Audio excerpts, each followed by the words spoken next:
Goddamn, I'm on a wave. 24/7 days. All I know is getting paid. Getting placed and getting laid. Hey man, say man, this your boy Rockstar Gnarly. I'm back with my gnarly life. Today, we're talking about a serious topic. This topic is depression. So, I put my first video out probably about a month and a half ago. And at that time, I was just getting over depression. Like, just getting over it.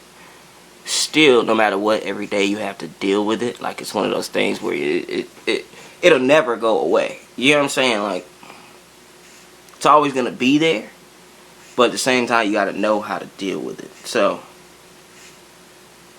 I'm just going to tell you about my time dealing with it. I know for about maybe... I've been dealing with it for about 4 years. And it was brought on from an ex. And it was one of those things where it's like, when you lose something that you genuinely fight so hard for and go so hard for, and you lose it, like it'll send you in a tailspin. Like, and I dealt with it completely differently than other people did. I dealt with it as denial. And everybody goes through denial, but my denial was way different. Like, I was already up. Like, I was up on a pedestal in my eyes because I had a nice big ass condo. I had my own car, spent all my own bills. I had money to blow.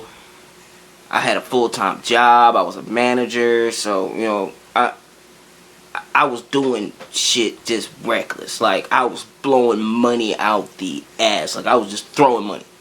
I remember one time I quit my job as a manager because that impaled on it too. Like, I watched one of my close friends kind of screw me over because they were above me as far as management. Like, I was assistant manager, they were the manager above me. And I watched them basically just put their responsibilities on me.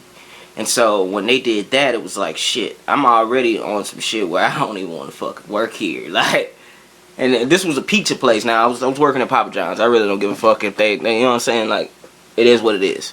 And, yeah, they just threw all their responsibilities on me. They were fucking around with one of the drivers, being married. So, after a while, and I was cool with both of these people. Like, I was cool with both of them. So, I was a person in the middle knowing this shit that nobody else knew. And that was extra shit on me. So, when the last straw was broken on a situation, I quit. My district manager basically called me and begged me to stay and keep working. And I came back because I didn't want to leave people in a fucked up situation. So I came back and the same shit kept happening. So I quit. When I quit, like I said, I had money. I wasn't tripping about that shit at all. I quit and bought another car. So I had 2 cars, a condo. I can't say what I was doing on the other end where I was still making money when I quit. And shit's got real. Like, shit got real. Like, at that time, I had a child on the way. And I did not know that I had a child on the way because when my son's mother left, she told me she was getting an abortion. And I already had open wounds from my ex with that because we had 2 miscarriages. So I basically just brushed it off. It was already a wound losing kids. You know what I'm saying? So it didn't hit me as bad as if it would have if that was, you know, the first time. So I just kept moving, you know, like, for real. Then I had a whole before all of this, I was a recording artist. Was with a label, all this shit. And when that stopped working, I started battle rapping. And not being as successful as I wanted to be with that, that empowered on my depression. And so I had all these things on my back, and when I finally just snapped, I snapped. You know what I'm saying? Like, it's like I stopped caring about myself. And that's one thing you don't never want to do. You don't want to lose love for yourself, because you can't love anybody else. Could never love somebody else if you don't love yourself. You get what I'm saying? So I lost love for myself. I stopped taking care of myself. I stopped eating right. I stopped so much shit. Like, for real. And it took a toll on me after a while. You get what I'm saying? So I lost my place after a while, even though I was still making money and shit like that. And had to move back into my mom's house. And so I started getting ready for my son, and my son came, and he was my guiding light out of my depression. Like, my son's smile every day kind of, you know, that was my light in the dark, basically. And so I got better bit by bit. It was real small bit by bit. Like, bit by bit, I got better. And I still had shit that was getting piled on my plate. You know what I'm saying? It's like, after all that shit, my plate looked like the plate you take home after a family get together. Like, you know how you pile all that shit and then it looks like a mountain on you. You gotta figure out how you gonna wrap all this up. Like, I had a lot. So when I snapped, I took it out on everyone. I lost a lot of friends, which some of those friends it's good I lost them, because they weren't for me. You know what I'm saying? And that's gonna be for another video. We're gonna do a video on who's really your friend and who's not your friend, because there's a lot of people that's not for you. You know what I'm saying? Like, but that, like I said, that's a different topic for a different day. Right now we're talking about depression. So I kind of found out in the end, if something's broken, break it again. Like, you're gonna try to fix that broken thing, and you're not gonna take care and time into trying to fix it. So once you break it again, you take more care and more time and pay more attention. You get what I'm saying? Now, my ex broke me, and I tried to fix myself. It took a long time to get to the point of, you know, where I was. But then my son's mother broke me, and so after that, I took more care and more time to pay attention. I started getting back to the things that I was doing and how I was acting, and you know what I'm saying? Because when you change, you don't realize that you throw a lot of things that you were used to away. You become a different person. And so I had to mesh the new me and old me together, and then take the things from each person and try to make it work. And I'm a lot better now. Like, I'm a lot better. A lot better. So it's just one of those things where it's like, if you go through depression and you don't have anyone to talk to, and you can't go talk to a psychologist. See, psychologists are fucking expensive. And then the government has, like, people you can go talk to for free, but then certain states, they don't always have the funding for that. So if you don't have the funding in your state to do that, you basically just walk around with a problem all the time, and you become this pomp. I ain't gonna say pompous. You become like this self-centered asshole, and I've been an asshole for a long time, like a long time. But another thing is, throughout my life since I turned 18, and this is gonna sound weird to a lot of people, but each chapter of my life, I went and got tattoos. I have 32. This one and this one makes 32. I had 32 tattoos, and each time that I turned a chapter in my life, I went and got tattoos. And see, I didn't get these until way late. Like, and now I'm starting to figure that if I went ahead and got these last two tattoos, maybe it would have been easier for me to turn those chapters. You get what I'm saying? Because I draw all my tattoos. All of them I drew out. I took my time. I have no tattoos that I like. I got one tattoo I regret, and that's just because the person sucked ass. I wish I would have knew they sucked ass before.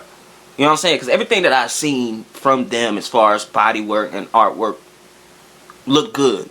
But then when they did mine, it looked like trash. So I was pissed. But it's only one. It's only one. So that helped me a lot. When I got these tattoos right here, which is it's a broken heart right here. And then I got broken. And I gotta look at those every day. And then it reminds me that I don't want to be the person that I was for the last 4 years. So now I'm on the journey of fixing my life back. Like, you can never go back to what it was, ever.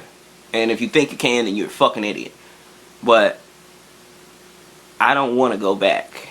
But I know I can't be the person I used to be. So the new person that I am is going to be different, but, you know, in some similarities the same. So basically, this is what this whole channel was for. This whole channel was to follow my progression on fixing life. You know what I'm saying? Like, I gotta fix my life. Like, I'm 30 now.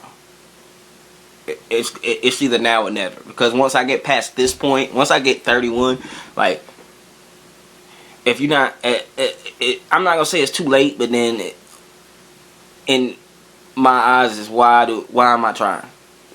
And I don't want to feel like that, but at the same time, I have to look at it like that so that I know in my mind that it's worth something. Like, I want my son to have a positive role model in his dad.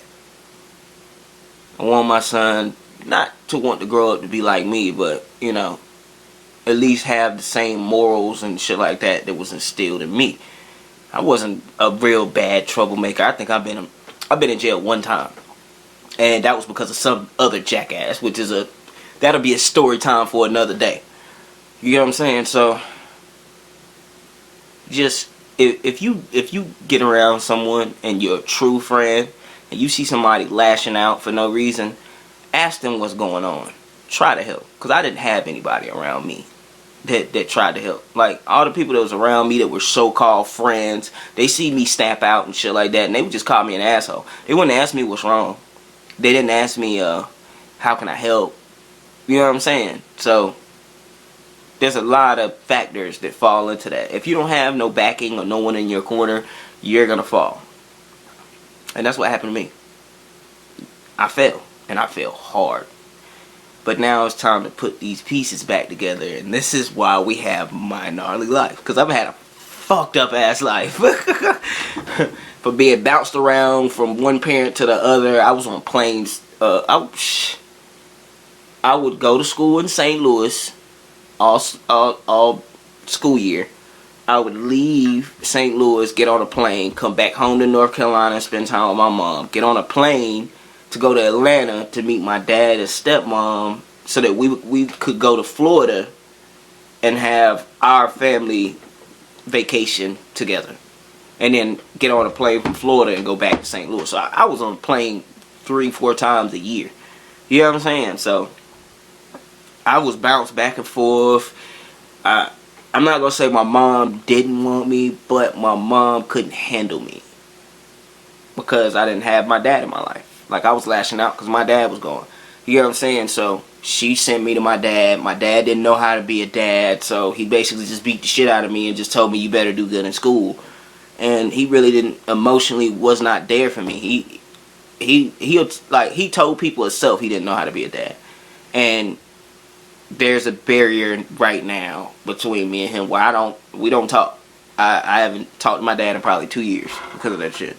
You know what I'm saying? Like, he basically met someone else and treated me like the redheaded stepchild and treated his stepchild like his child. So I had a lot of stuff that contributed to my problems, and so it took a long time for me to fix it. But now I feel like I'm a better person, and I'm changing. I'm getting back to me, and I'm kind of liking the progression. I'm liking it. That depression made me fuck with these, and I hate these things. You know what I'm saying? But I've cut down dramatically. Like, I've never been a pack a day person. It usually takes me 2.5 days to finish a pack. And now I'm probably smoking maybe 3 cigarettes a day, 4 cigarettes a day, but I short these out. These are 100s. I short them out. So, if you say 3 or 4, that's 8. You know what I'm saying? So, I don't know. I feel like I'm rambling now. But it's just one of those things, man. You gotta take life one step at a time. You gotta get better one step at a time. If you rush it, you're gonna fall. You're gonna crack. You're gonna crumble. And I don't want to do that no more. It's a new day. It's a new life. And I'm trying to just be me. The new me. But anybody that watches this video, if you need someone to talk to about it, or some kind of advice, or somebody to just fucking vent to, like, just comment down below or send me a message, and I'll be that person for you. Because at the end of the day, I didn't have anybody. I didn't have anybody positive, or anybody that was gonna give me some kind of words of wisdom to help me out of my darkness. The only thing that I had was my son. If it wasn't for that kid, I'm pretty sure I'd be dead in jail right now. I promise you. I promise you that. That is a promise. But I'm here. I'm better. I'm doing well. And I just trying to be better for other people.